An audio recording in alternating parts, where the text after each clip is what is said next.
There's Alidar. He's moving too. And Alidar comes like a shot into third. Fusaichi Pegasus will roll into Kentucky as the favorite in the Derby. And here it is. The 37-year wait is over. American Pharoah is finally the one.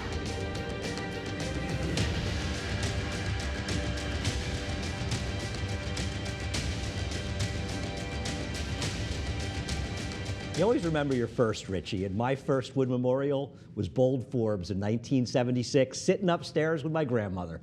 Well, and that year was the first year I was truly, really interested on the whole Derby trail and watching Bold Forbes win the Wood Memorial.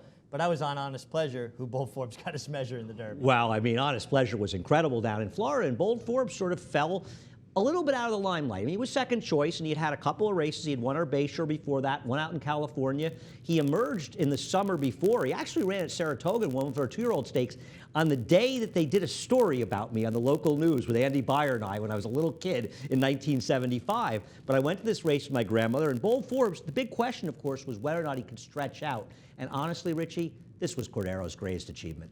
Just getting this horse to go the distance he did, eventually getting 1.5 miles. But even as we're going to watch the Wood Memorial, kind of keeping him a bit wide into the turn and then crossing over once he kind of had him under wraps. Really, is an art rating a tough horse to rate. Oh, absolutely. And this was vintage Cordero. And he had some talented horses running in here. I mean, Kojak was a pretty highly regarded runner, as well as Play the Red, who his rival George Velasquez was riding. But even On the Sly and Sunkisser, they were okay as well as Lord Henry B. Yeah, these were all good horses, and I think On the Sly went on to win a major race, like the Jockey Club Gold Cup. Feels like it. He was a big horse and a distance horse, and here's what you're talking about, is Bold Forbes, as Cordero's sort of surveying the situation. At this point, it almost looks like Richie's going to rate him. Yeah, you think it looked like he might decide to try to put him in behind horses, but then he just thought better of it. Kept him a bit wide, and sometimes horses get a little lost out there, Andy. And then once he saw that he was going to be able to clear, then he dropped his head and went on. But he basically got him to settle down that first quarter. Yeah, it's interesting. You could almost say he rated him along to get the lead, even though he ends up on the front end. And this served him well going forward. I mean, wiring Honest Pleasure, for people that don't remember it, Honest Pleasure, I think he had gone the 1 1/8 miles in 1:46 and change down in the Flamingo, and won the Flamingo and Florida Derby by huge margins. Yeah, and then he went to the Bluegrass and was tried to be rated there, and he won, but he kind of resented it. By the time he got to the Derby, I think he was a bit over the top, where Bold Forbes was an iron horse. I mean, think about what he did. Wins the Bayshore, ships to California, runs there, ships back for this. It was amazing, and Lasbrera used to do that. You know, he did it with Affirmed. Affirmed won 2-year-old races during his 2-year-old season in New York. He went to California, won the Hollywood Futurity or Preview or something. Then he came to Saratoga and won 2 stakes up there. Laz wasn't afraid to ship. The cavalry's coming, but Bold Forbes, Richie, held him at bay. Well, and the thing about it is, you're watching him run. He doesn't look like he's flying, but actually he's really flying. 23-1, 46, 9-4, 1.34 miles. This was a seriously good horse. No question about it. This was an amazing racehorse and an amazing performance. Dave Johnson coming up the call. They're in the final furlong.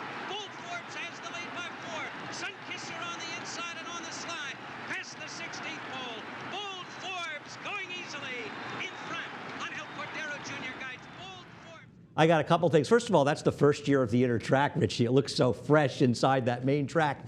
Who beat Bold Forbes in what might have been his last career start, the last one I remember, in the Vosburg later that fall? My Juliet. Pretty good. It's tough to fool the MIG, but I tell you what, it's a memorable one for my first Wood Memorial, watching Angel, riding Bold Forbes, beating On the Sly, got a good trip, nice performance by Sunkisser, but Bold Forbes, such a memorable racehorse. He really was, and the fact of the matter is, genuinely, he was a sprinter. Yeah. The fact that Lasbrera was able to train him to get further distances and Angel Cordero was able to harness that speed, because when they turned him on, he could sprint with the best of them. Well, he had won a whole bunch of races in Puerto Rico before he came to America, and it's true. You thought he was some sort of sprinting flash, and I think if somebody had said midway through his 2-year-old year, this horse is going to win the Derby in Belmont, you could have got a pretty big price on that. Let me ask you a question. Did you like him in the Wood Memorial? Did you bet him? Yeah, I didn't bet him. I thought he would probably win. I actually was interested in Sunkisser. I don't think they had exactas in those races back in those days, so I don't know what I did, but Bold Forbes paid $280 in there. I love Bold Forbes. He was always one of my favorite horses. And the Wood Memorial, Richie, one of my favorite races. Absolutely, Will. It's a harbinger of things to come.